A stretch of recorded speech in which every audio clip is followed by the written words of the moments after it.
السلام عليكم، كي دايرين؟ لاباس عليكم؟ نتمنى ان شاء الله هذا الفيديو يلقاوكم في احسن الاحوال.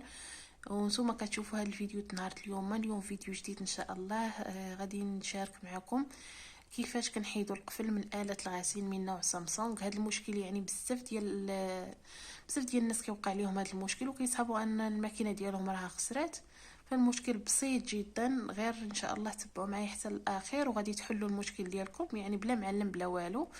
وما تنسوش اخوتي الى عجبكم هذا الفيديو ما تنسوش تدعمونا باللايكات ديالكم وتشتركوا معنا في القناه وان شاء الله وتفعلوا الجرس باش دائما توصلوا كل ما هو جديد.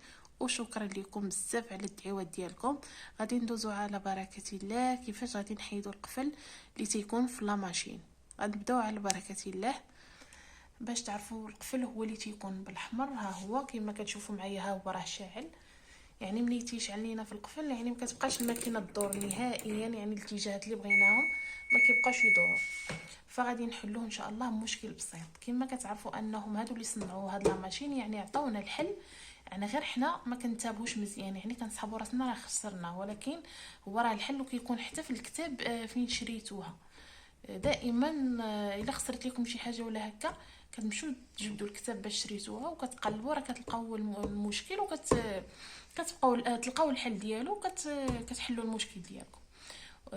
دابا غادي نبدا ان شاء الله معكم كيفاش غادي نحيدوا هذا القفل.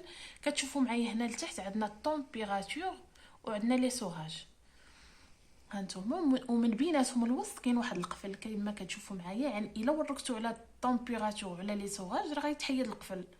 هانتوما غتشوفوا معايا غادي نجيو هنايا وغادي نوركوا عليهم بجوج بهذا الشكل.